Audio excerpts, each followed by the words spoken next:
Ken, how would you describe the week? Quite normal, Rooch. To be fair, it's what we're used to. It's what happens. We have to react quickly at any moment in the last 18 months, and this week was another one of those moments where we reacted quickly. Is it because you have all those lessons from last year and you handled it so well last year?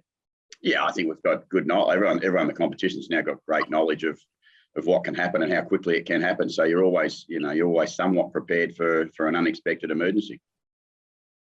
The training run yesterday, Connor Rosie and Trent McKenzie, they did enough to convince you, obviously. How good are they? Yeah, they're fine. Yeah, no, they're fine to go. Trent was obviously a big hit with his shoulder. He's obviously got through the week really well, and he's more than capable and ready to play. And Connor the same with his knee. Played the second half of the game last week, so we were a little bit cautious after the game, but we're optimistic early in the week with the way he was responding.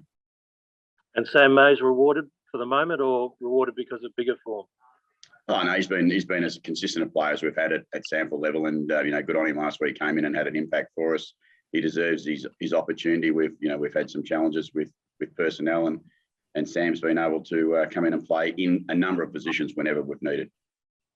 Talking about those challenges with personnel, you've got Butters coming back, Dersma close, but is the bonus what you've then seen with Bergman and Drew along the way, and the time you've been able to spend with them? Yeah, there's no doubt that sometimes the things that are forced upon you through misfortune and injury, it gives you an added bonus, and there's no doubt about that. A number of players, a couple of players, particularly the two you talk about, have came in and established themselves in the side and looked like really strong AFL players. Drew was a little bit different. I think we always thought Drew was a genuine AFL player. He just didn't have a bit of luck with his body, and Miles last year in his first year in the COVID year that we had was challenging, but he was picked 12 in the draft. We're always comfortable that he had a lot of ability. We just need to get him opportunities. So what's the conversation like with Dylan Williams to explain that he's not playing this week?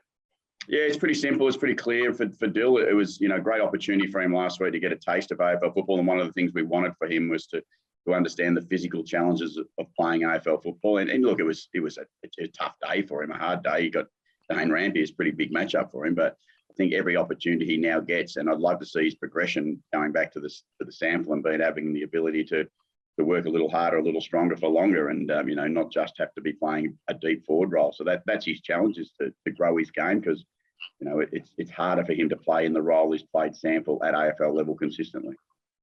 And the plan for Butters tomorrow? Yeah, get through.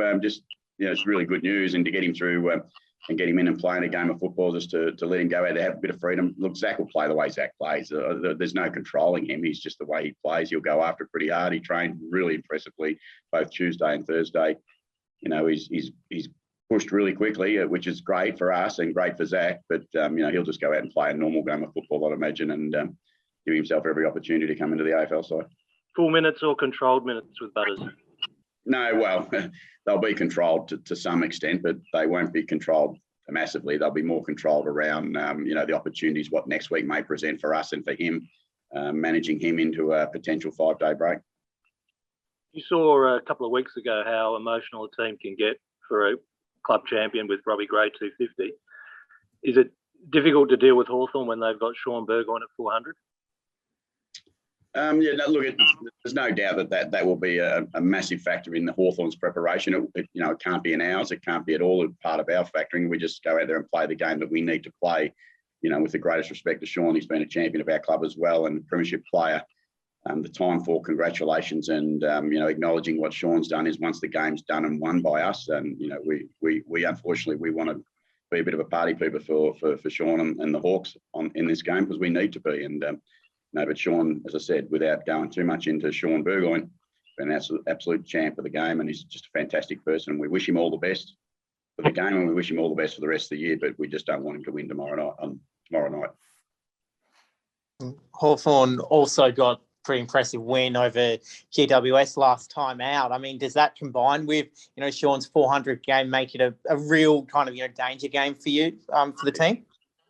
Well, look, every game's a danger game, and I know I'm not trying to make any question light, but they're all danger games. We've seen last night. You see it all the time. Sean is part of their build-up, but their build-up has been since the bye has been really strong. And Clarko's talked about they went to work on some of their defensive stuff. They've made some massive improvements just by the numbers. So you have to acknowledge that their form is first class. They could have nearly beaten Essendon the week before. They're in as good a form as anyone in the competition since the bye. So, we know we've got our work cut out.